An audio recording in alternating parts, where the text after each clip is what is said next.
speaking of my Longhorns, they go on the road to Fayetteville, play Arkansas, who preseason wise, I said this was the most confident game on the schedule for us to win because I didn't think Arkansas was going to be very good. One and two, last time we went there, we got flat out embarrassed. Arkansas ran for over 300 yards. Steve Sarkisian, he had this look on the sideline of, oh, this is going to be way harder than I thought it was going to be, because I think he went in that game thinking they could win it. Let's talk about this Texas offense. 38.9 points per game, which is 6th in the country. 6.5 yards per play, which is 16th in the country. 4.7 yards per rush, which is 39th in the country, 8.7 yards per pass, which is 12th in the country, and a sack percentage given up of 5.47%, which is 55th in the country. Defense has been great this year, 12.1 points per game, 4th in the country, 3.8 yards per play, 1st in the country, 3.4 yards per rush, 16th in the country, and 4.6 yards per pass, which is insane. Like, does that have something to do with the offense we played? Absolutely does. But if you look back, usually that's around 5.5 to 5.7. So we're like a yard better than what's normally like ranking number 1, which is crazy to say at this point. We'll see if that changes.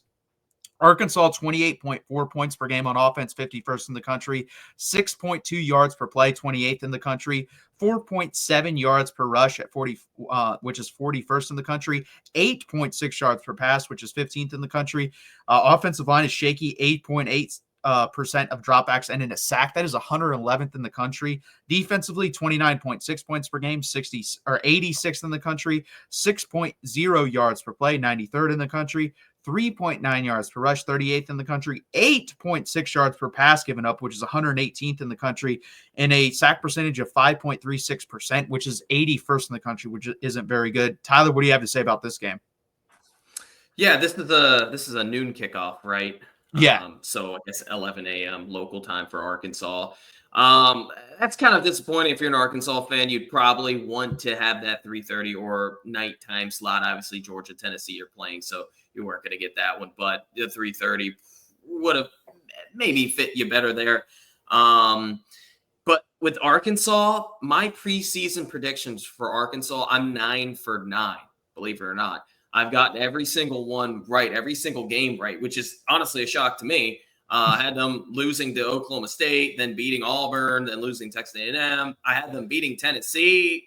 It's crazy how that all worked out. But I also had them beating Texas in the offseason. And the reason why I had them beating Texas is kind of because of it's where that's being played after the Florida game for Texas, and then before coming up the Texas A&M game. Obviously, you play Kentucky sandwich between that, but I also thought Kentucky was going to be better than what they were. But I got to go Texas here. And now it's kind of interesting who Arkansas is going to go with at QB. I believe they're still going to stick with Taylon Green, even though Malachi Singleton in the garbage time, I guess you could say, against Ole Miss played pretty well, you could say.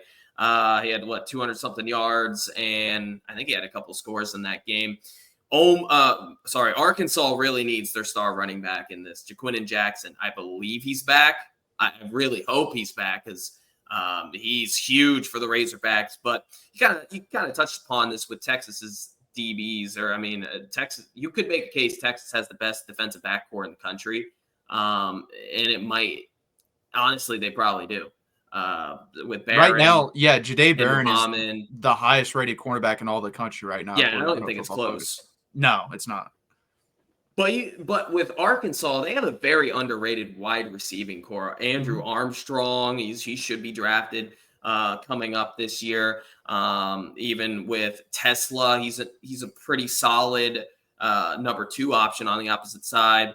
Satana, I never could say his name right, the slot wide receiver, and then obviously Luke Haas, the tight end there. So Arkansas, they're going to have the offense, I think, to make this an interesting game. Can their defense in front 7 step it up? Because it hasn't really been over the past few weeks, really 2 games that they've had, or 3 since they've played Tennessee. They played Tennessee really well defensively. Haven't really seen that since. I think Arkansas is going to cover, and I think they're going to make this an interesting game.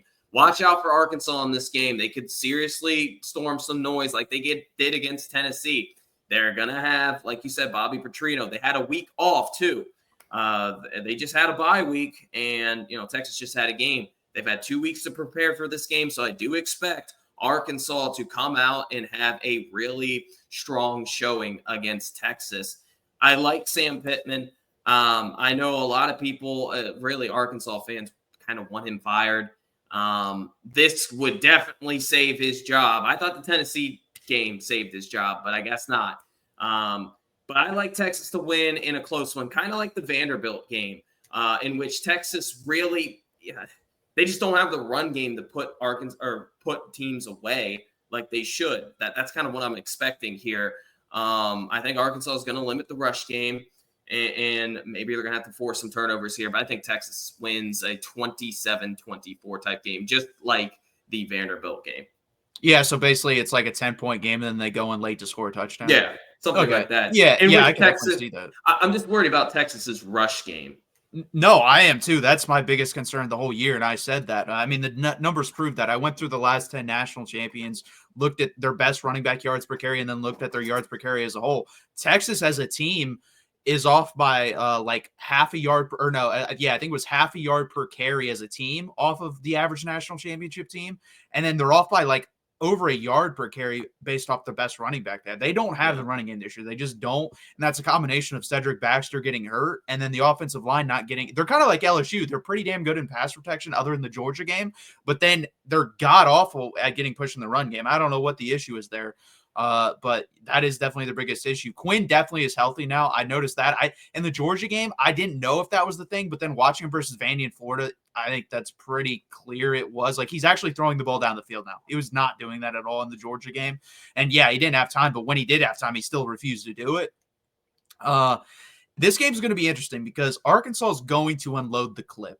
Like, everything they have will be thrown in this game. One, because it's their biggest rival. Texas is still their biggest rival. I don't care what anyone says. You ask the fans that are in their mid-40s. They absolutely despise Texas. Steve Sarkisian said it best at SEC Media today. They hate Texas more than they like themselves. And Sam Pittman was asked that, and he said, you know what? He's right. That's literally what he said. He's like, yeah, he's right.